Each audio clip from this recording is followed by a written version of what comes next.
नमस्कार, न्यूज 24 देख रहे हैं आप। मैं हूं आपके साथ डॉक्टर मीना शर्मा। उत्तर काल में आज हम समझने की कोशिश करेंगे कि इस बजट में, जो कि फरवरी के पहली तारीख को आने वाला है, निर्मला सीतारमण देश के वित्त मंत्री बजट पेश करने वाली हैं। उस बजट में इस बार कर्मचारियों के लिए एक बड़ी खबर, क्या 1000 से 7500 तक पेंशन बढ़ सकती है? इस पेंशन को लेकर बड़े लंबे समय से मांग उठ रही है और क्या अब सरकार इस पर विचार करने जा रही है? इस तरह की चर्चाएं बजट से पहले, लंबा दबाव क्या काम कर पाएगा? चुनाव का वक्त है और उससे पहले बजट में क्या इस तरह की लोक लुभावन एक और घोषणा सरकार से अपेक्षित है? ये तमाम सवाल है जिनका जवाब ढूंढने की कोशिश हमारे खास मेहमानों के साथ करेंगे। हमारे साथ विजय कुमार बंधु जी हैं, जो कि प्रदेश अध्यक्ष अटेवा के हैं। गिरीश चंद्र मिश्र हैं, जो कि महामंत्री रोडवेज परिषद उत्तर प्रदेश हैं। के.एस. तिवारी जी हैं, राष्ट्रीय उपाध्यक्ष ईपीएस 95 संघर्ष समिति। और धीरेश कुलश्रेष्ठ जी अर्थशास्त्री हैं। मनीष अग्रवाल जी राजनीतिक विश्लेषक हैं। आप सभी का बहुत बहुत स्वागत है।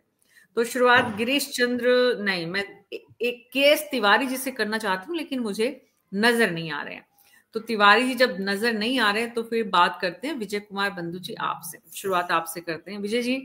कर्मचारियों के लिए एक के बाद एक खबरें, हालांकि दोनों अलग अलग तरह के, पूरा मार्केट ही अलग तरह का है, लेकिन 1000 से 7500 तक अगर न्यूनतम पेंशन बढ़ती है, ईपीएफओ पेंशनर के लिए इस बार के बजट में सरकार ये बड़ा ऐलान करती है, तो इसका क्या असर? देखिए, सबसे पहले तो आपको बहुत बहुत धन्यवाद कि तमाम जनवादी मुद्दों पर आप लगातार अपने डिबेट को करती रहती हैं, और हमारे खास करके कर्मचारी वर्ग के लिए तो बहुत ही बड़ी बात है कि तमाम विषयों को लेकर आती है, जिससे हमारी बात सरकार तक आपके माध्यम से पहुंचती है। तो और हमारे पैनलिस्ट में तमाम सारे सीनियर लोग हैं, उनको मैं प्रणाम करता हूं। जी। अभी जैसा आपने कहा कि बजट सत्र आने एक बड़ी घोषणा हो सकती है, और देश के जो ईपीएफ से संबंधित लोग हैं, वो आशान्वित भी हैं कि हो सकता है कुछ बेहतर हो, कुछ बढ़िया हो। लेकिन सरकार का मिजाज थोड़ा दूसरे टाइप का है। जैसे अभी 8वां वेतन आयोग आया, संसद में पूछा गया, तमाम सारे सांसदों ने सवाल किया, तो सीधे सरकार ने मना किया, लेकिन फिर वो आ गया। तो हो सकता है कि हम सब आशान्वित हों कि बजट में आ जाए, तो हो सकता है बजट में ना आए, आ भी सकता है। लेकिन मेरा इतना है कि अगर बजट में आता है तो ये हम सब के लिए खुशी की बात है। और अब सवाल यह है कि आता है तो 1000 से आगे कितनी दूरी तय करता है, ये बहुत मायने रखता है। क्योंकि आ भी जाए और अगर जितनी उम्मीद है वो ना पहुंचे, तो भी वो बहुत मतलब नहीं होता उसका कि हाँ चलो मिल तो गया, लेकिन ऊंट के मुंह में जीरा वाली स्थिति ना हो जाए। और अगर आपके मुंह में, जैसे कहते हैं गांव की कहावत है, घी शक्कर, कि वो जितना आप बोल रहे हैं उतना हो जाए, तो बहुत अच्छी बात है कर्मचारियों के लिए इस महंगाई के दौर में। एक तो बहुत बड़ी बात विजय जी जो आपने कही कि इस सरकार में कुछ भी जो है वो प्रिडिक्ट नहीं किया जा सकता किसी के भी द्वारा। मतलब कोई भी ये संभावना व्यक्त कर सकता है, लेकिन भरोसा जब तक हो नहीं जाए तब तक किसी भी सरकार के लिए, अगर उस पर इस तरह का एक उस सरकार के लिए नैरेटिव बनता है, तो गिरीश चंद्र मिश्र जी, उस सरकार के लिए कैसा है ये? मतलब कोई भी सरकार जब काम करती है केंद्र में या राज्य में, केंद्र की सरकार के लिए विजय कुमार बंधु जी ने जो बात कही है कि जब तक हो नहीं जाए तब तक बड़ी अनिश्चितता है, ये अनिश्चितता का माहौल, ये कदम सरकार उठाए या नहीं उठाए किसी भी मुद्दे पर, ये जो अनिश्चितता है ये कितनी उचित है? गिरीश जी, आप अपना ऑडियो ऑन करें प्लीज। मीना जी, बहुत बहुत धन्यवाद आपको। आप एक ऐसा विषय लेकर के आई हैं आज की डिबेट में, जो वर्किंग क्लास के, संगठित और असंगठित क्षेत्र के जो वर्किंग क्लास है, उसके लगभग 7 करोड़ लोग उससे जुड़े हुए हैं इस विषय से। तो बहुत महत्वपूर्ण विषय है ये। पहली बात को आप सभी को नववर्ष की हार्दिक शुभकामनाएं। और मैं जो प्रश्न आपने किया है तो उस पर बहुत टिप्पणी मैं नहीं करना चाहता। सरकार की कार्यशैली और उस पर वो तो बहुत व्यापक विषय है, लेकिन मैं इतना जरूर कहना चाहता हूं कि जो जिन पेंशनर्स की आप बात कर रही हैं वो पेंशनर्स वाकई में कहने को पेंशनर्स हैं। 1,000 रुपए महीने उन पेंशनर्स को मिल रहा है जिन्होंने 42 साल अपनी सेवाएं दी, उनको 1,000 रुपया पेंशन देने का औचित्य क्या है? जबकि आप वहीं पर वृद्धावस्था पेंशन और तमाम तरह के पेंशन में 3-3 हजार रुपए, 4-4 हजार रुपए, 2,500 हजार रुपए स्टेट गवर्नमेंट अपने अपने लेवल पर तमाम चीजें दे रही हैं। लेकिन जिन्होंने मैं परिवहन निगम से आता हूँ, तो मैं अगर इस विषय को वहां से जोड़ के चलूं, पहले गवर्नमेंट रोडवेज हुआ करता था और वो राज्य कर्मचारी थे, सारे के सारे कर्मचारी, और 1972 में 1 जून 72 को इसको कन्वर्ट करके कारपोरेशन बना दिया और ये आश्वासन दिया कि भाई आपकी सुख सुविधाएं, सेवा शर्तें, आपके निवृत्ति या लाभ उसी प्रकार विचारे होंगे जैसे कि सरकारी सेवा में बने रहने पर होते। तो गवर्नमेंट का ये रिटर्न एक कमिटमेंट है। और उसके बाद ये भी कहा कि जब आपके सर्विस रूल बनेंगे तो गवर्नमेंट का ये आश्वासन उसमें समाविष्ट किया जाएगा। जब सर्विस रूल बने 1981 में तो उसमें ये आश्वासन बाकायदा क्लास 83 में समाविष्ट है। लेकिन फिर भी यूपीएसआरटीसी के लोग जो हैं वो भी 1,000 रुपया पेंशन पाने को, और वो लोग हैं जो गवर्नमेंट रोडवेज के एम्प्लॉय थे, तो उनको भी 1,000 रुपया पेंशन मिल रही। तो एक तरह से चीटिंग हो रही है आई थिंक। तो ये गवर्नमेंट का जो कमिटमेंट है, एक तो ये है, पहली बात तो ये है। लेकिन जो विषय आज आपने लिया है कि अगर मैं उस पर जाऊंगा तो विषयांतर हो जाएगा। जो मुख्य रूप से आपने लिया कि बजट में 7,500 रुपया करने का जो प्राविधान करने जा रहे हैं, तो होगा कि नहीं होगा, उसकी व्यवस्था होगी कि नहीं होगी, मैं तो ये समझता हूं कि 7,500 रुपया भी ये तो हमारे साथ के.एस. तिवारी जी हैं जो एक संघर्ष समिति चला रहे हैं, ईपीएस एम्प्लॉइज पेंशन स्कीम 95 संघर्ष समिति के नाम से। तो उन्होंने कहा है कि भाई 15,000 सीलिंग लिमिट कर रखी है आपने वेतन की, तो उस पे आप उसका आधा तो दे दीजिए। ये 7,500 कहां से आया वो मैं बताना चाह रहा हूँ। इस वक्त सीलिंग लिमिट अगर किसी की सैलरी 1.5 लाख रुपया भी है, लेकिन उसकी ईपीएफ फंड की कटौती या पेंशन के लिए उसको 15,000 रुपया ही सैलरी माना जा रहा है।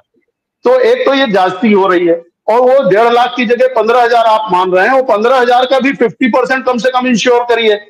तो इन्होंने तो बड़ी छोटी मांग रखी है, एक तरह से बहुत फिजिबल है, जो गवर्नमेंट को एक्सेप्ट करनी चाहिए, और उसके साथ महंगाई राहत को जरूर जोड़ना चाहिए। मैं समझ रहा हूं अगर फ्रीज पेंशन का कोई मतलब नहीं है, तो इसमें और तमाम खामियां हैं। मैं एक चीज जोड़ के अपनी बात खत्म करूंगा। मैं समझ रहा हूं और पैनलिस्ट हैं उनको भी अपनी बात रखनी होगी। मैं ये बात जरूर जोड़ूंगा कि एक तरफ तो अगर गवर्नमेंट 7,500 इसको मिनिमम पेंशन करती है तो ये थोड़ा राहत भरा होगा उन पेंशनर्स के लिए जो ईपीएफ की पेंशन पा रहे हैं। साथ ही साथ मेरा ये मानना है कि ये जो ईपीएफ की जो पेंशन स्कीम है, इसको रिव्यू करने की जरूरत है। इसके तमाम क्लासेस इतना एडवर्स हैं, उसमें इतनी खामियां हैं, उनको जो है जरूर रिव्यू करने की जरूरत है। अगर वो रिव्यू नहीं होते हैं तो 7,500 कर देने से भी कोई राहत नहीं होने वाली, मेरा मानना है। तकरीबन 7 करोड़ लोग हैं जो इससे सीधे सीधे प्रभावित होते हैं डायरेक्ट रूप से। इनडायरेक्टली रूप अगर हम बात करें तो इन 7 करोड़ लोगों के जो परिवारजन हैं वो भी कहीं ना कहीं जरूर प्रभावित होते हैं। के.एस. तिवारी जी, क्योंकि आप इस मुद्दे पर सीधे सीधे जुड़े हुए हैं और आपका लंबा संघर्ष जिसका गिरीश जी ने अभी यहाँ जिक्र भी किया, तो के.एस. तिवारी जी, एक तरफ तो रिव्यू की बात है, रिव्यू, और एक तरफ फैसला इंक्रीज, मतलब 1,000 से 7,500 तक मिनिमम। एक तो ये जो गैप है 1,000 से 7,500 का, ये गैप अपने आप में ही अच्छा खासा है, कम नहीं है, क्योंकि आंकड़ा तकरीबन 7 करोड़ लोगों से जुड़ा हुआ है। और फिर बात आती है रिव्यू की, तो रिव्यू की जो बात गिरीश जी कह रहे हैं कि बहुत कॉम्प्लिकेशंस है, तो रिव्यू पहले करे सरकार कि पहले ऐलान करे और उसके बाद रिव्यू करे? ऑडियो ऑन करिए तिवारी जी प्लीज। जी नमस्कार, सभी लोगों को नमस्कार। ये जो मैंने 7,500 डीए की मांग रखी है, ये कोश्यारी कमेटी ने ही निर्णय दिया था 2013 में कि 3,000 प्लस डीए, उसी को जोड़ करके हम 8 वर्षों से संघर्ष कर रहे हैं और आज भी मेरा संघर्ष चल रहा है। 2 बार हम प्रधानमंत्री से मिल चुके, 4 मार्च 2020 को और 5 अगस्त 2021 को हेमा मालिनी जी के साथ। उन्होंने भी वादा किया था कि हम करेंगे और 2-3 सब मंत्री बदल गए। अब तीसरे मनसुख मांडविया जी आए हैं, इन्होंने आश्वासन दिया है कि हम करेंगे। तो 7,500 अभी लेटेस्ट कमांडर साहब जो मेरे राष्ट्रीय अध्यक्ष हैं, वो वित्त मंत्री जी से मुलाकात किए हैं 10 तारीख को और उन्होंने भी वादा किया है कि नहीं आपका काम होगा। उसके बाद भी 7,500 एक बीएमएस है, वो 5,000 पर डीए मांगना, उसका आधार क्या है? तो कम से कम किसी चीज को, जो गिरीश जी ने कहा कि ऐसा हो कि आंसू पहुंचे जा सके, परिवार चल सके। अब 2 लाख कोरोना में चले गए, 200 प्रतिदिन मर रहे हैं, उसके बाद भी सरकार के जू नहीं रेंग रहा। कहां तक लड़ाई लड़ी जाए? अब भी वादे पे वादे चल रहे हैं, लेकिन अब अगर बजट में आ जाता है तो शायद विश्वास हो जाए कि होगा। हमने वित्त सचिव से भी 8 फरवरी 2022 को 2-2.5 घंटे वार्ता हुई। उन्होंने भी, स्वामीनाथन जी ने भी माना था कि आपकी मांग जायज है। उसके बाद भी जो श्रम मंत्री आए वो कमेटी पे कमेटी बनाते चले गए, चाहे गंगवार जी हो और चाहे यादव जी हो, सबका यही हाल रहा। अब भी जो सीबीटी की बैठक अभी 14 तारीख को हुई, इसके पहले मेरी मुलाकात हिंद मजदूर सभा के उनसे सरदार जी से हुई थी, हरभजन सिंह से। उन्होंने कहा था मैंने आपको मुद्दा रखा, लेकिन सीबीटी की बैठक में, ये सेकंड बैठक है, इसके बाद तीसरी बैठक और होगी, इसमें हार पेंशन का मुद्दा आया, लेकिन मिनिमम पेंशन का मुद्दा नहीं आया। जबकि वित्त मंत्री जी ने भी वादा किया, जी सब मंत्री जी ने भी वादा किया, और सीबीटी की बैठक। तिवारी जी, एक तरफ आप लोगों का पक्ष है और बहुत ही, मतलब जिसको कहें बुनियादी है, ये तो एकदम बुनियादी जरूरत है और हिंदुस्तान की सरकार लोक कल्याणकारी राज्य की अवधारणा पर चलती है। लेकिन इतना जो लंबा संघर्ष आपने किया, इतना लंबा समय इसमें लगा, इतने मंत्रियों से आपने मुलाकात की, उसके बाद भी अगर हो नहीं पाया तो इसका कारण भी बड़ा है। प्रोफेसर धीरेश कुलश्रेष्ठ, मैं आपके पास आ रही हूँ। अर्थव्यवस्था पर इसका जो भार बढ़ेगा, क्या वाकई में भारत सरकार के लिए चिंता का विषय वो है और इसलिए ये फैसला नहीं हो पा रहा है?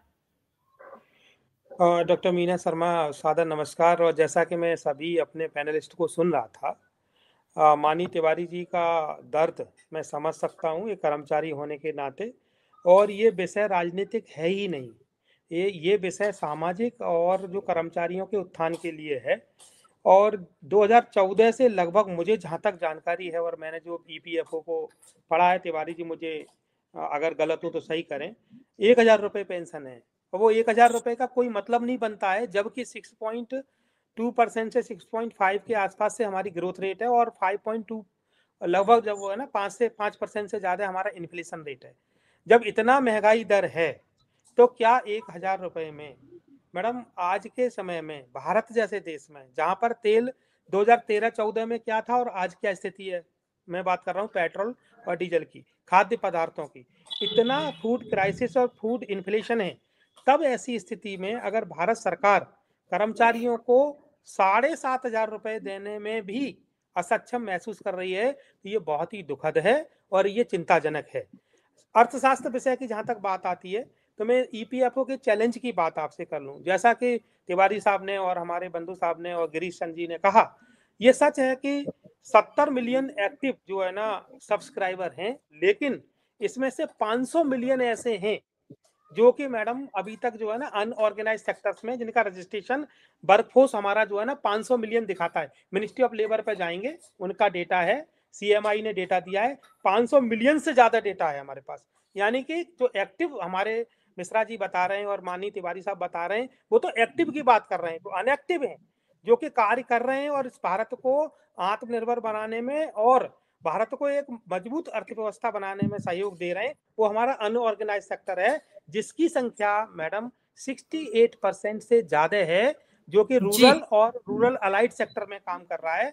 अनऑर्गेनाइज सेक्टर्स की अनदेखी करने का सीधा सीधा मतलब है कि उस वर्ग की अनदेखी करना जो वर्ग कहीं ना कहीं अपेक्षित है और उसको जो है ना उम्मीद है, लेकिन उसकी उम्मीद पे सरकार बिल्कुल कायम नहीं हो रही है। रही बात अर्थशास्त्र विषय की, अगर मैं अर्थशास्त्र विषय की बात करूं तो ईपीएफयू ने जो डिक्लेयर किया था इंटरेस्ट रेट 8.15% 22-23 में, है ना, वो लोएस्ट था जो 4 दशकों से सबसे कम ईपीएफओ को जो है ना इंटरेस्ट रेट दिया जा रहा है। तो ये विषय पहले जैसे मैंने शुरुआत की, ये विषय कतई मैडम जो है ना एक रत्ती भर भी राजनीतिक विषय नहीं है, सामाजिक सुरक्षा से संबंधित है, सोशल सिक्योरिटी से है। अगर मैं इसको थोड़ा सा और मोल्ड करूं अर्थशास्त्री होने के नाते, तो मैं आपको बताऊंगा 30% का टैक्स हाईएस्ट मीना मैडम, और 28% जो है ना इनडायरेक्ट टैक्स जीएसटी के थ्रू, यानी कि एक व्यक्ति जो 30% टैक्स दे रहा है वो अपने जीवन में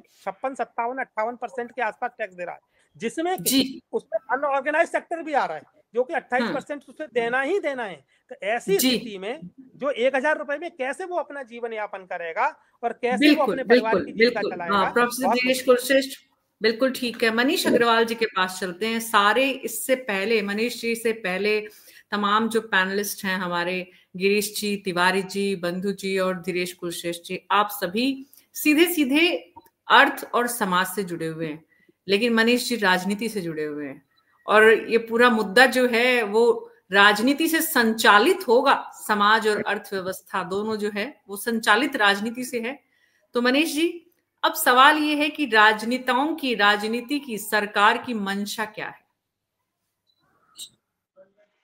देखिए, सरकार की मंशा जो भी है वो हमेशा जनता के हित के लिए होती है। जैसे मैं अभी पूर्व वक्ताओं को सुन रहा था, पेंशन की डिमांड है, सरकार को जरूर इस पे विचार करना चाहिए, इसको बढ़ाना चाहिए, लेकिन मुझे लगता है 7.5 आदमी जो है आज के समय में पर्याप्त नहीं होगा। तो इसकी कोई ऐसी समुचित व्यवस्था करनी चाहिए जो इस अमाउंट के अलावा भी पर्याप्त हो। मुझसे पहले वाले वक्ता जो सोशल सिक्योरिटी की बात कर रहे थे, तो हमें यहाँ पे ये भी जिक्र करना चाहिए कि सरकार ने आयुष्मान जैसी योजनाएं जो देश में लाके प्रचार और प्रसारित करी है, जिससे लोगों को लाभ मिल रहा है। मैं अगर आपको उत्तर प्रदेश का डेटा दूं तो 8.5 से 9 हजार करोड़ पिछले 5 सालों में उत्तर प्रदेश में इस योजना से लोगों को लाभ मिल रहा है। तो सामाजिक सुरक्षा की और भी योजनाएं हैं जो सरकार लाने की कोशिश कर रही है। पेंशन नो डाउट उनका अधिकार है, उन्हें मिलना चाहिए, ज्यादा मिलना चाहिए, मैं उसको मना नहीं करता, लेकिन और भी जो सरकारी लाभ की योजनाएं हैं, सोशल सिक्योरिटी की योजनाएं हैं, वो भी उन लोगों तक पहुंचाई जा रही है, जिससे कि उनकी निर्भरता थोड़ी सी कम हो। पेंशन से उनकी निर्भरता है, जीवन यापन होता है, लेकिन अगर उन्हें सामाजिक सुरक्षा अच्छी मिलेगी, सरकार कुछ और मजबूत योजनाएं ऐसी लाएगी जिससे उनके जीवन के रहने का स्तर बदले। जैसे आप देख रही होंगी प्रधानमंत्री आवास योजना है, लोगों को जो निम्न आय वर्ग के हैं, प्रधानमंत्री आवास योजना के तहत आवास मुहैया कराए गए हैं कि उनके पास रहने के लिए एक मकान हो जाए, उनके पास इलाज कराने के लिए 1 साल में 5 लाख तक का फंड हो, जिससे वो किसी गंभीर बीमारी से ग्रसित होते। तो हमें इन चीजों को भी साथ में ध्यान रखना चाहिए कि ये जो सोशल सिक्योरिटी की योजनाएं हैं, इनका बजट भी सरकार हमारे ही आपके दिए गए टैक्स से निकालती है और उन्हीं से ये योजनाएं भी आगे बढ़ती है। लेकिन इससे ये पेंशन की डिमांड मुझे नहीं लगता कहीं से कम होती है। जो उनका हक है वो उन्हें मिलना चाहिए, और अगर इसे सरकार किसी भी तरीके से डीए से या महंगाई दर से रिलेट करके देगी तो आगे ये समस्याएं कभी भी नहीं होंगी, इसका निरंतर लोगों को लाभ मिलता रहेगा।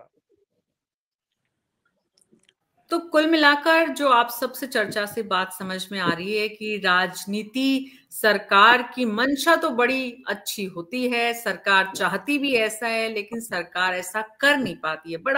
बड़ा विरोधाभास है। सब बड़ी अच्छी अच्छी बातें कर रहे हैं, लेकिन उसके बाद भी अच्छा हो नहीं रहा है। ये जो स्थिति है, ये स्थिति विजय कुमार बंधु जी काफी, जिसको बोलते हैं, निराशाजनक भी है और विडंबना की भी है। जी बिल्कुल आपने सही कहा कि अभी हमारी जो पर चर्चा हुई तो समस्या भी पता है, समस्या क्यों है वो भी पता है, समस्या का निदान कौन करेगा ये भी पता है। तो अब वो निदान क्यों नहीं कर रही है, अब वो सरकार का काम है। जबकि मैं बताऊं 1000 पेंशन की जहां तक बात है, मैं मैडम कहूं अगर ठीक है आप 1000 दे रहे हैं, लेकिन अगर मानवीय दृष्टिकोण से आप देखें और जब हम दुनिया की विश्व महाशक्ति बन रहे हैं, आर्थिक महाशक्ति बन रहे हैं, तो ये सिर्फ एक अपमानित करने की एक राशि हो सकती है। मैं इसमें कोई दो राय नहीं है, क्योंकि तमाम सरकार तमाम मौकों पर कहती है कि हमारे पास पैसे की कोई कमी नहीं। आप भी सुनते हैं, हम भी सुनते हैं, तमाम लोग सुनते हैं। तो इसका मतलब क्या है, नियत की कमी है। इसका मतलब है हमने 30 साल सेवाएं दी, जिस तरह दी हैं, इसका मतलब देश हित में हमने भी अपने रोल किए, छोटा किया बड़ा किया। और सरकार वेलफेयर जब आती है तो सरकार का काम होता है कि वो जो नागरिक है वो नागरिक कम से कम इतना तो हो कि अपने परिवार का भरण पोषण करने की स्थिति में रहे। कोई तर्क आप दीजिए 1000 या 7500 किसी तरह से ठीक नहीं है। और पैसे की हम बड़ी जिम्मेदारी के साथ कह रहे हैं, इस देश में पैसे की कोई कमी नहीं है। अगर कमी है तो नियत की, अगर कमी है डिस्ट्रीब्यूशन की। हम बताएं आपको, एक ही दिन में हम किसी पार्टी की बात नहीं कर रहे हैं। एक मुख्यमंत्री का कार्यकाल लगता है एक दिन में 10 लाख रुपए खर्च हो सकते हैं, 1 करोड़ खर्च हो सकते हैं। प्रधानमंत्री कार्यक्रम में 10 करोड़ खर्च हो सकते हैं। इसका मतलब पैसा है। आज ही मैं पढ़ रहा था उत्तर प्रदेश सरकार के बजट का 54% पैसा अभी तक खर्च नहीं हो पाया। 54% पैसा, हिंदुस्तान की खबर है, आज ही बता रहे हैं।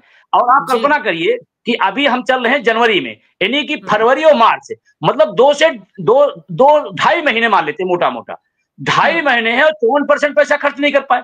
इसका मतलब पैसे को हम कहां लगाना चाहते हैं, किस तरह लगाना चाहते हैं, उसमें सरकार की कहीं न कहीं ढिलाई होती है, या उसको लगता है कि ये तो चिल्लाते रहेंगे 1000 दो, 500 दो, कोई बात नहीं, जहां हमको खर्चा करना वहां हम खर्चा करेंगे, बजट से ओवर जाकर खर्चा करेंगे। हो रहा है, ये मैं नहीं बोल रहा हूं, ये आज के हिंदुस्तान की खबर है। बिल्कुल बिल्कुल, और वो तो दिखता है, प्रत्यक्ष को प्रमाण की जरूरत नहीं होती है। हम दिन भर ही देखते हैं, रोड शो हो रहे हैं, बड़े बड़े स्टेज बन रहे हैं, पांडाल लग रहे हैं, न जाने कितनी सारे इस तरह के सरकार के रोजगार। मुझे तो आज तक समझ में नहीं आया कि रोजगार मिलेगा, उसमें भी सर्टिफिकेट डिस्ट्रीब्यूशन का क्या कोई अर्थ है? सर्टिफिकेट डिस्ट्रीब्यूशन, पहले भी जो लोगों को एम्प्लॉयमेंट मिलता था वो अपनी नौकरी ज्वाइन करते थे। अब आपने प्रचार प्रसार का एक नया माध्यम निकाला है, बड़ा बड़ा उसमें सरकार का बजट खर्च होता है, लोगों को परेशानी होती है, वो अलग से होती है।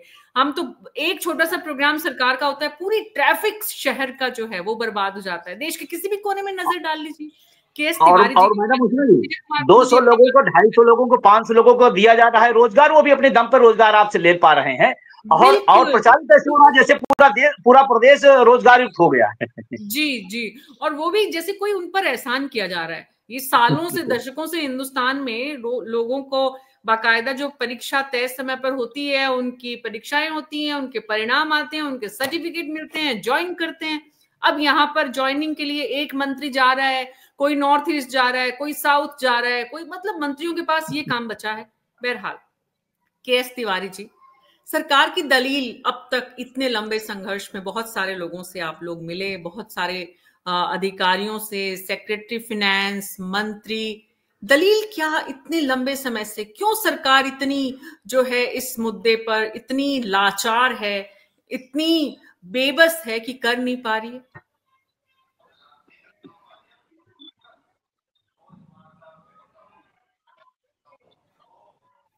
के.एस. तिवारी जी, मेरा सवाल आपसे है। लगता है तिवारी जी तक ठीक से आवाज नहीं जा पा रही है। टीम प्लीज एक बार उनसे वापस उनको कनेक्ट करें। गिरीश जी, अगर आपने मेरा ये सवाल सुना है तो इसका जवाब दें प्लीज। जी मैडम, एक बार पुनः दोहराइएगा जरा। गिरीश चंद्र मिश्र जी मैम, मीना जी, ऐसा है, ये सवाल जो आपने किया है निश्चित रूप से इस पे तो खैर के.एस. तिवारी जी चूंकि वही मिलते जुलते रहे हैं, EPS 95 संघर्ष समिति जो है उसने निगोशिएट किया, डिटेल तो वो बताएंगे, लेकिन मैंने एक चर्चा मैंने की थी बहुत कि कुछ चीजें मैं इसके साथ ऐड ऑन करना चाहता हूँ इस डिस्कशन को। मैं आपको बताऊं कि एक जैसे सरकार की कृपा की जरूरत तो है ही है इसमें, लेकिन जो हमने स्कीम को रिव्यू करने की बात कही है वो बहुत महत्वपूर्ण है। मैं आपको उदाहरण के तौर पे बताऊं, जैसे कि इस स्कीम में क्या है कि हमेशा पेंशन जो है लास्ट पे ड्रॉन का 50% या लास्ट पे ड्रॉन को आधार मान करके बनाई जाती है, वो निरूपित की जाती है। लेकिन इसमें क्या किया है इन्होंने कि जब जब जितनी जितनी सीलिंग लिमिट रही है, पहले 5,000 रही, फिर 6500 रही, अब 15,000 है, तो जितना पीरियड जिस सीलिंग लिमिट का है उस आधार पे पेंशन का कैलकुलेशन हो रहा है, ये कहीं नहीं होता। दूसरी बात, महंगाई राहत की इसमें कोई व्यवस्था नहीं। इससे ज्यादा एक महत्वपूर्ण बात और मैं आपको बताऊं, ये कंट्रीब्यूटरी पेंशन है। जो एम्प्लॉय का डिडक्शन होता है, मैचिंग अंश जो एम्प्लॉयर देता है, उसमें से जो पैसा ईपीएफओ के पास जाता है, उस पैसे का वो जो संकलित पैसा होता है, उसके अगेंस्ट हमें एक तरह से इंटरेस्ट के रूप में ये पेंशन मिलती है। अब उसमें खामी क्या है साहब, जब एक कंट्रीब्यूटरी पेंशन है तो जब एम्प्लॉय की डेथ हो जाएगी तो उसके स्पाउस को 50% पेंशन मिलेगी। क्यों? क्या वो फंड रिड्यूस हो गया? कि अभी यूपीएस लाई है सरकार, एक एनपीएस लाई, उसका विरोध हुआ, विजय बंधु जी लड़ रहे हैं उसके लिए, हम भी इनके साथ हैं, रोडवेज कर्मचारी संयुक्त परिषद के साथ। जी जी, आपने बहुत इंपॉर्टेंट बात की तरफ इशारा किया है। रिव्यू में बहुत सारी चीजें हैं, बहुत सारी बातें हैं रिव्यू करने के लिए, लेकिन एक जो महत्वपूर्ण बात कि अगर किसी की अचानक मौत हो गई किसी भी कारण से, तो उसके अकाउंट में जो पैसा है उस पर भी सरकार कब्जा कर लेती है। वो पैसा ईपीएफओ के पास छूट जाता, वो पैसा ईपीएफओ के पास रह जाता। मतलब हमारी व्यवस्था में हम देखते हैं बहुत सारे फ्रॉड होते हैं, बहुत सारे। आज पिछले 20, 30, 50 सालों में आप लोगों ने अपने अनुभव में अलग अलग राज्यों में बहुत सारे ऐसे फ्रॉड देखे हैं जिसमें पब्लिक का पैसा जो है कोई उठाता है, कहीं कोई लॉटरी के नाम पर, कहीं कोई सोशल ट्रेड के नाम पर, कहीं किसी और तरह से, और वो व्यक्ति जो फ्रॉड कर रहा है वो पकड़ा भी जाता है, उसके अकाउंट सीज भी हो जाते हैं, लेकिन जिन लोगों का पैसा होता है उन लोगों तक नहीं पहुंच पाता है वापस। ऐसे भी बहुत सारे हमने देखे हैं। तो व्यवस्था जो है वो आम आदमी का पैसा इस तरह से आराम से हजम कर जाती है। के.एस. तिवारी जी। जी सर, ऐसा पैसा जो है 8,000 करोड़ रुपया मिसलिनियस अकाउंट में जमा है ईपीएफओ के पास। जो जिनके गार्जियन मर जाते हैं, पत्नी चले जाते हैं, तो उनके आश्रितों को पैसा नहीं दिया जाता, वो सरकार अपने पास रख लेती है। 8,000 करोड़ रुपया रखा है। कितनी जाती होगी पीएफ 95 पेंशनों के साथ? पेंशन के नाम पर राशन कार्ड नहीं बन सकता। आप इसको आयुष्मान योजना में भी इन गरीबों को नहीं जोड़ा गया कि आयुष्मान योजना में ही इलाज करा सके। 200 आदमी पर डे मर रहा है। इतनी व्यवस्था है सरकार की। प्रकाश जावड़ेकर ने 2013 में अनाउंस किया था कि जब कांग्रेस सरकार ने 1,000 रुपया दिया था, इन्होंने कहा था 1,000 क्या ठीक है क्या, मैं ज्यादा पेंशन दूंगा। और इतने साल इस गवर्नमेंट के हो गए और 1,000 से आगे नहीं मिला पाई। ये तो वादा खिलाफी की बात है। कितने अच्छे वादा होते हैं। तो ईपीएफ 95 पेंशन कितना गिरा हुआ है। जिसने 35 साल, 40 साल, 42 साल नौकरी करके 470 रुपए, 541 रुपए, 50 रुपए, अब और 21 बढ़ गए हैं, ये पर मंथ जमा किया है। अगर कहीं रिकरिंग अकाउंट में जमा करता तो बैंक की अच्छी खासी मोटी रकम होती और उस ब्याज से अपनी जीविका चलाता। उसने भविष्य के लिए काम किया था और सरकार ने भविष्य के साथ इनके पीठ में छोरा भोंक रही है कर्मचारियों के। कितनी बड़ी जाति हो रही है जी। मैंने पेंशनरों को गुरुद्वारे मस्जिदों में भीख मांगते देखा। जी तिवारी जी, मनीष अग्रवाल जी, इतने संवेदनशील मुद्दों पर इतनी असंवेदनशीलता सरकारों की क्यों रही अब तक? देखिए, मुझे लगता है जितने भी मुद्दे यहाँ उठाए जा रहे हैं, ये विगत सरकारों की नॉलेज में समय समय पे जाते रहते होंगे, चाहे वो प्रदेश की सरकार हो, चाहे वो मैंने बोला कि इतने लंबे समय से सिर्फ यहाँ पर नरेंद्र मोदी सरकार या बीजेपी सरकार की बात नहीं हो रही है, लेकिन इतने लंबे समय से समय समय पर जो मुद्दे उठाए गए, जिनकी उपेक्षा हुई, उनकी तरफ भी नरेंद्र मोदी सरकार का 10 सालों में ध्यान क्यों नहीं गया? मैं यही पूछ रही हूँ आपसे। मैम, मैं आपकी बात समझ रहा हूँ, मैं इनकी बात भी समझने की कोशिश कर रहा हूँ, लेकिन हम लोग अभी एक पक्ष सुन रहे हैं। अगर सरकार की तरफ से वित्त विभाग से कोई सचिव बैठा होता है इस डिबेट में, तो वो अपना पक्ष रख के बताता कि क्या उनकी समस्याओं पे क्या कहना है। आपने तो वो देखा तो होगा बैठते जैसे ही नहीं वक्ता है कह रहे थे कि मनीष जी, वो तो कभी बैठते ही नहीं है। और इसीलिए सत्ता पक्ष के प्रवक्ताओं को इसीलिए बैठाया जाता है कि वो बताएं, उनके पास सूचना नहीं होती है और सेक्रेटरी बैठते नहीं है इस तरह के कार्यक्रमों में। मैम, ऐसी बात नहीं है। जब हम सत्ता पक्ष की तरफ से आएंगे तो हम आपको ऐसी सूचनाएं जरूर देंगे। ऐसी सूचनाएं समय समय पे होती होंगी। आपके जो प्रवक्ता है, जो वक्ता है, ये कह रहे हैं, ये मीटिंगों में जाते हैं, इन्हें डेटा बताया जाता होगा। देखिए, डिबेट के स्टेटमेंट्स और सरकार के डिस्कशन के स्टेटमेंट्स अलग अलग होते हैं। सरकार एक देश चला रही है, चाहे बीजेपी की सरकार हो, चाहे कोई और पूछा आपसे, ऑफ कोर्स मनीष जी, तभी तो मैंने पूछा कि इतने संवेदनशील मुद्दे पर सरकारों का रवैया इतना असंवेदनशील क्यों है? मेरा सीधा सीधा इसीलिए सवाल है। बहुत बढ़िया। मैं बार बार आपसे मैम ये कहने की कोशिश कर रहा हूँ कि सरकार का कभी भी किसी के प्रति असंवेदनहीनता नहीं होती। हम आप सब समान नागरिक हैं सरकार के लिए। जो लोग इस डिबेट में बैठे हैं वो और भी बहुत तरीके के फायदे सरकार से ले रहे होंगे। जब लोग सरकार से जुड़ते हैं तो उनकी कमियों को नहीं बताते हैं। अब जैसे विजय जी अभी कह रहे थे कि सरकार फंक्शनों पे पैसा खर्चा करती है, उस पैसे का मिसयूज होता है। तो विजय जी को ये पता होगा कि हर सरकार फंक्शन करती है, तो फिर मिसयूज का, अगर किसी को नियुक्ति पत्र दिया जा रहा है, उसका फंक्शन करना मुझे तो लगता है इस संदर्भ में गलत नहीं है। कि लोगों को पता चलना चाहिए कि समाज में नौकरियां मिल भी रही है, लोग नौकरियां करके जा रहे हैं। अब अगर हम उसे इस संदर्भ में, कमाल है मनीष जी, अगर उस संदर्भ में देखें कि कमाल है मनीष, मिसयूज हो रहा है, ये कमाल है। आपकी सोच है और आप पूरी तरह स्वतंत्र भी हैं, और इसीलिए आपको पैनल में शामिल भी किया गया है कि आप अपनी स्वतंत्र सोच को रखें, लेकिन एट द सेम टाइम जी विजय कुमार बंधु जी के पास जा रही हूँ और प्रोफेसर धीरेश कुलश्रेष्ठ, दोनों के पास छोटी छोटी टिप्पणी। मनीष जी, आप अपनी बात। हाँ मैम, मैं बस 2 लाइन में कहना चाहूंगा कि आज के समय में वही स्वतंत्र है जो विपक्ष की भाषा बोलता है। जो विपक्ष के अलावा बोलता है वो कोई भी स्वतंत्र नहीं है, ऐसा टैग उसे मिलता है। अब ये मेरी मजबूरी है, मैं खुद भी नौकरी करता हूं, मैं इस बात का विरोध नहीं कर रहा, लेकिन अगर डिबेट के माध्यम से सॉल्यूशन निकलते तो सारी समस्याएं आज तक सॉल्व हो गई होती। जब यही बात रिटन रिप्रेजेंटेशन पे आती है तो समय समय पे दी जाती है और उसके जवाब भी मिलते हैं, और जो जरूरी होती है वो कंसिडर करी जाती है। मनीष जी, एक बात तो ये कि ये आपका नैरेटिव है कि विपक्ष की बात तो सही और सत्ता पक्ष की बात नहीं, ये हमने नहीं कहा है, ये आपका नैरेटिव है, आपने बनाया है। ये आपने क्यों बनाया ये आप बेहतर जानते हैं। बहरहाल विजय कुमार बंधु जी। मैं ये कहना चाहता, मलिक साहब ने कहा, बड़ी सम्मानित व्यक्ति हैं, मैंने सरकारों की बात की थी, मैंने किसी पार्टी का नाम नहीं लिया था। शायद आपको ध्यान से सुनी नहीं होगी, मैंने सरकारों की बात की। वो सरकार उत्तर प्रदेश की भाजपा सरकार हो सकती है, वो हिमाचल की कांग्रेस की सरकार हो सकती है, वो झारखंड की हेमंत सोरेन की सरकार। हमने सरकारों की बात की थी, हमने किसी एक पार्टी का नाम नहीं लिया। और हमें तो और खुशी होती कि आप और अच्छा पक्ष कोई रखते।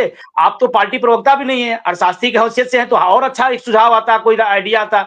हमने कोई पार्टी की बात नहीं की थी, हम तो अपने दर्द के मारे हैं। और अभी हम एक बात और जो कहना चाहते थे, साहब ने कहा कि अगर दोनों पेरेंट्स मर गए तो उनका पैसा हड़प लिया जाता। हम लोग इतिहास में डलहौजी की हड़प नीति पड़ी थी, और ये ईपीएफ में नहीं है। आप सबको जानकारी बता दूं, एनपीएस में भी है। एनपीएस में जो आज कर्मचारी है जिसके लिए हम संघर्ष कर रहे हैं, एनपीएस में अगर मियां बीबी दोनों चले गए, उनका पूरा पैसा सरकार हड़प लेती है। डलहौजी ने भी नहीं किया था इतनी ज्यादा जो इस सरकार जास्ती कर रही। मैं इसकी बात कर रहा हूं, मैं तो दुख दर्द की बात कर रहा हूं, पार्टी पक्ष की बात ही नहीं कर रहा हूं। ये पार्टी पक्ष की बात है भी नहीं, इसीलिए तो मैंने बोला कि इतने लंबे समय से हर सरकार में लंबा संघर्ष है। और एक बात जिसकी तरफ मनीष जी ने इशारा किया, जो कि बहुत इंपॉर्टेंट, जो प्राइवेट सेक्टर के लोग हमेशा कहते हैं सरकार में बैठे हुए कर्मचारियों को कितनी तरह के फायदे होते हैं, प्राइवेट लोगों को फायदे नहीं होते हैं। उन फायदों को उठाने के बाद भी सरकारी कर्मचारियों की भूख खत्म ही नहीं होती है। इस तरह की चर्चा और डिस्कशन भी होती है। जैसा मनीष जी का कहना था कि भाई जब ये मीटिंग्स में जाते हैं तो मीटिंग्स का नैरेटिव अलग होता है, सरकार के साथ डिस्कशन का नैरेटिव अलग होता है, और डिबेट का नैरेटिव अलग होता है। तो डिबेट का नैरेटिव ये होता है मनीष जी कि उसमें सारे पक्ष आ जाते हैं, सत्ता पक्ष भी आ जाता है, आम आदमी का पक्ष भी आ जाता है, संघर्ष करने वाले लोगों का पक्ष भी आ जाता है, आर्थिक और राजनीतिक पक्ष भी आ जाता है। इसलिए डिबेट की जाती है, की जाती रही है। बहरहाल professor Dhiresh Kulshreshtha. Ji Meena ji, thank you so much समय देने के लिए। मनीष जी, यहाँ पर कोई हम लोग राजनीति नहीं कर रहे हैं और ना ही कोई हम चुनाव लड़ने जा रहे हैं।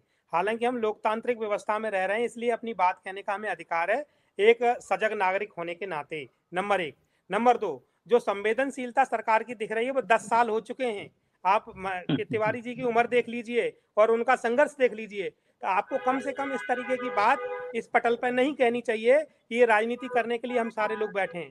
मैं एक पेशे से प्रोफेसर हूं और अर्थशास्त्री हूं और विषय विशेषज्ञ हूं, और आपको जानना चाहिए, और ये शर्मनाक बात है सरकार के लिए कि यहाँ से जो ब्रेन ड्रेन हो रहा है ना, अगर बाहर चले जाएं यूरोपियन कंट्रीज में तो गिग इकोनॉमी वर्कर्स के लिए वहाँ सामाजिक सुरक्षा है। हम 10 साल से संवेदनशीलता दिखनी चाहिए। ये कोई गलत बात कहने से पहले हमें समझना चाहिए, यहाँ पर हम कोई पार्षद का या एमएलए का टिकट लेने के लिए नहीं बैठे हैं मीना जी से या आपसे।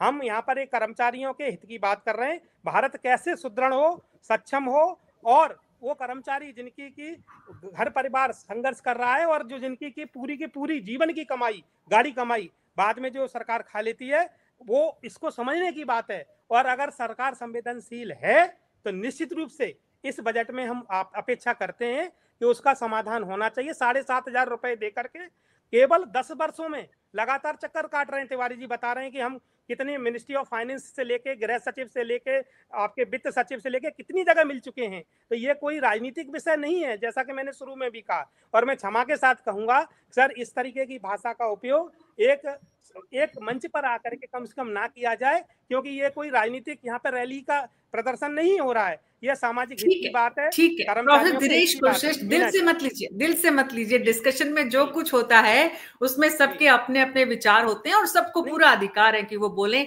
उम्मीद करते हैं कि आप सब लोग जो अपने अपने पक्ष की बात कह रहे हैं वो सरकार सुनेगी, सरकार के जो आंख नाक कान हैं उन लोगों तक पहुंचेगी, और इसीलिए हम चर्चाएं करते हैं। के एस तिवारी जी कुछ बोल रहे हैं, जी बोले तिवारी जी।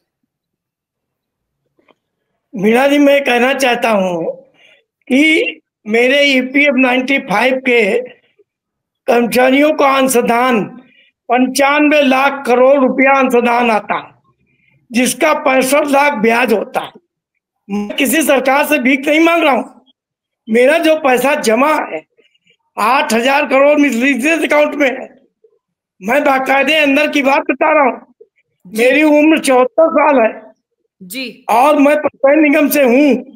मैंने पर्सनल अपनी लड़ाई कभी नहीं लड़ी, गिरीश जी जानते हैं। हाँ। मैं केवल समाज की बात करता हूँ कि कितनी दुर्दशा है ईपीएफ पेंशनों की। ये यही सरकार नहीं, 16 नवंबर 1995 में ये स्कीम लाई गई थी, 1 जनवरी 96 से लागू हुई। मैं इसी सरकार के ऊपर कोई चीज थोपने की बात नहीं कह रहा हूँ, मैंने जिससे ज्यादा नो। लेकिन कहाँ तक इन बुजुर्गों के साथ जास्ती की जाएगी। रेलवे कंसेशन काट दिया, जो जमा रकम करते थे अपनी ग्रेजुएटी वगैरह की, उस ब्याज दर भी इनकी मारी गई, सीनियर सिटीजन की। तो कितनी जास्ती होगी? क्या बुजुर्गों का वोट सरकार को नहीं लेना है क्या? जो बुजुर्गों के साथ ये वोटर नहीं है जी, वो 140 करोड़ जनता में ये नहीं आते।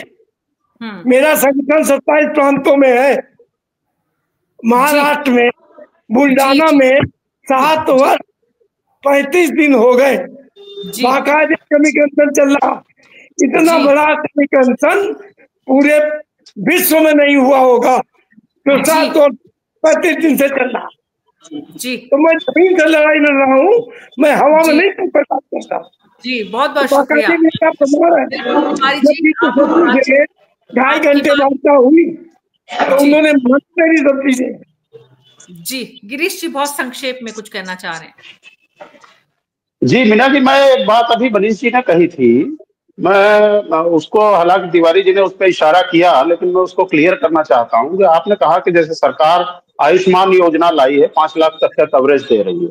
ये जो पेंशनर्स हैं, ये पेंशनर्स रिटायर होने के बाद ना तो अपने मान लो संगठित क्षेत्र में भी काम कर रहे हैं, तो ना अपने विभाग से उनको कोई मेडिकल फैसिलिटी है, और ना ही उनको सरकार 1000 पेंशन पाने के बाद भी आयुष्मान कार्ड तक नहीं बना रही कि ये पेंशनर हैं।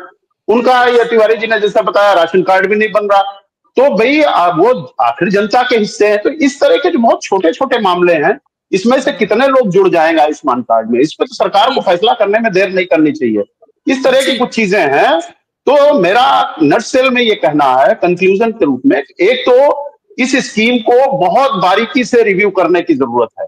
हमने ये आंकड़ा लगाया है, हमने कैलकुलेशन किया। मैं अर्थशास्त्री तो नहीं हूं, लेकिन अकाउंट्स का स्टूडेंट जरूर रहा हूं। मैं ये जानता हूं कि जितना कंट्रीब्यूशन अभी तक, मान लीजिए आज जो रिटायर हो रहा है उसका जो कंट्रीब्यूशन है, वो अगर ईपीएफ की ब्याज दर पर ही उस कंट्रीब्यूशन को संकलित करके जो रकम बनती है, उस पर सरकार की एमआईएफ योजना में ही जितना ब्याज बनता है उससे कम पेंशन बन रही है इसमें, और उसका मूलधन भी मारा जा रहा है। तो ये these things should be review. और 1000 से 7500 नहीं होने जा रही।